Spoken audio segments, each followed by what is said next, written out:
مولاي صل وسلم دائما أبدا على حبيبك خير الخلق كلهم.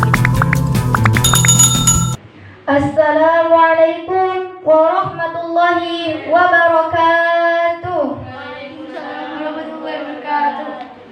Bismillahirrahmanirrahim. Alhamdulillahi rabbil alamin. Wabihi nasta'in ala umuri dunya waddin. Wassalatu wassalamu ala ashrafil anbiya wal mursalin Sayyidina Muhammadin wa ala alihi wa sahbihi ajma'in, amma ba'du. Pada kesempatan malam hari ini, saya akan membawakan sebuah pidato yang berjudul tentang waktu.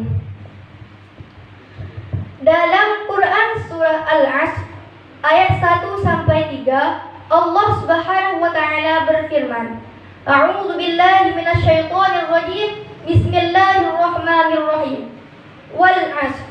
Demi masa atau demi waktu, kata Allah. Dalam ayat ini Allah bersumpah. Mengapa Allah bersumpah dengan waktu atau masa ini? Karena waktu itu sangat penting bagi manusia. Waktu itu sangat berharga. Sama halnya dengan umur.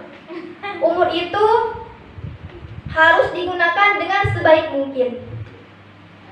Karena umur itu tidak akan kembali lagi. Apabila kita remaja, ya pasti kita akan dewasa. Tidak mungkin kita kembali lagi kepada yang namanya anak-anak. Jadi dengan hal ini, maka kita harus menggunakan waktu kita atau masa kita ini dengan sebaik mungkin. Gunakanlah untuk belajar, untuk beribadah kepada Allah, dan hal positif lainnya. Jangan sampai kita gunakan untuk hal-hal yang tidak bermanfaat. Dan nantinya kita akan bisa rugi. Innal insana lafi khusr. Sesungguhnya, kata Allah, manusia berada dalam kerugian. Kenapa sih manusia rugi? Kenapa? Karena manusia itu tidak memanfaatkan masa atau waktu yang sudah diberikan oleh Allah Subhanahu wa taala kepadanya.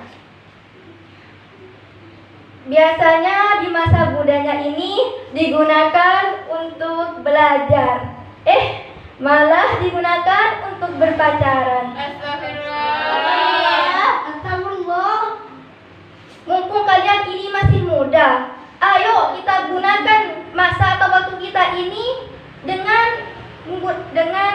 hal-hal yang bermanfaat. Coba saya tanya, apa sih keuntungannya dari berpacaran? Apa?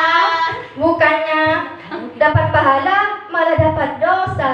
Bukannya membuat hati tenang, malah membuat hati kita gelisah. Betul tidak? Betul.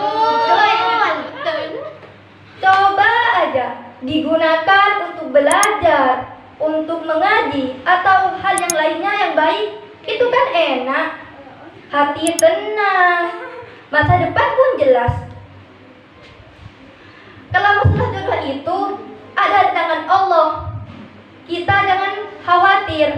Apabila sampai pada waktunya, pasti Allah akan memberikannya kepada kita. Jadi kita itu harus sabar. Jangan sampai melampaui batas seperti berpacaran. Nah, ini kalau dikaitkan dengan umur. Kalau dikaitkan dengan waktu kita itu 1 hari 1 malam itu ada 24 jam. Kalau dikaitkan dengan ibadah, kita sholat itu ada 5 waktu. Misalnya masing-masing sholat itu ada 5 waktu: zuhur, asar, maghrib, isya, dan subuh. Misalnya masing-masing kita sholat 5 menit. Kalau dijumlahkan itu menjadi 25 menit. Tinggal berapa waktu kita? Yaitu tinggal 23 jam 35 menit. Untuk apa sih sisanya? Kebanyakan orang melalaikan sholatnya. Padahal cuma 5 menit. ditunda-tunda, padahal sudah jelas dalam Quran surah Al-Ma'un ayat 4 sampai 5 Allah Subhanahu wa taala berfirman, "Fawailul lil musallin," maka celakalah bagi orang yang salat. Orang yang salat aja celaka, apalagi orang yang tidak salat.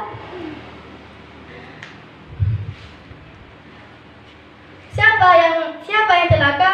Yaitu alladzina hum an salatihim sahun, yaitu orang yang lalai terhadap salatnya. Apa yang dimaksud lalai? Lalai di sini adalah orang-orang yang tidak menghargai serta melalaikan pelaksanaan dan waktu-waktu salat. Misalnya, kita salat zuhur jam 11.30. Terus kita malas dalam mengerjakannya.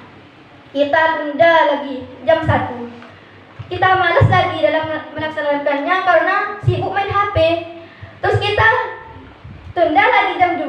Sampai jam 2 kita ketiduran. Nah, setelah itu waktu zuhur sudah habis. Bergantilah waktu asar. Orang cuma 5 menit kok ditunda-tunda. Kalau masalah uang, mencari uang itu manusia sampai tidak kenal waktu. Sampai waktunya itu cuma dihabiskan untuk mencari uang, padahal lebih penting ibadah daripada waktu. Maka untuk kalian, sesibuk apapun, kita harus dahulukan Allah. Jangan sampai kita lalai terhadap mengingatnya.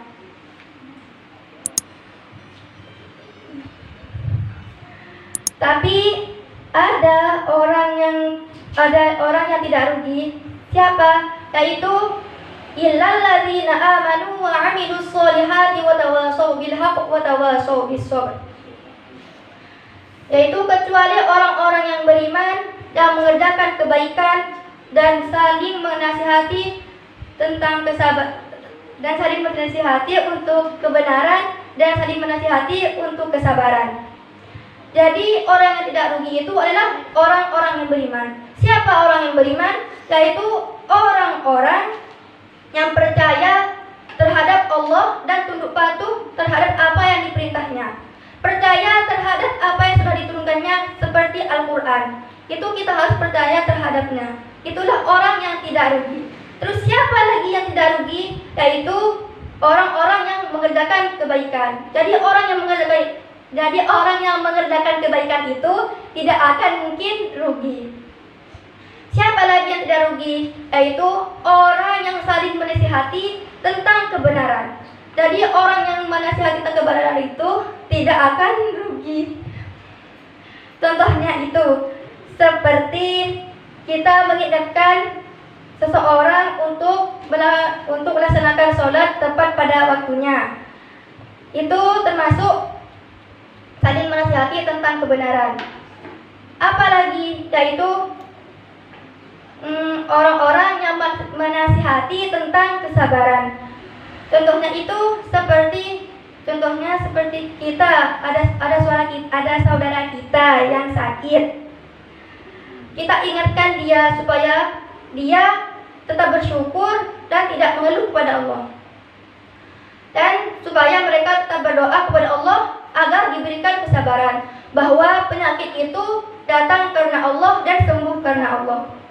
Mungkin ini yang dapat saya sampaikan, kurang lebihnya mohon maaf. Wabillahi taufiq wal hidayah. Wassalamualaikum warahmatullahi wabarakatuh.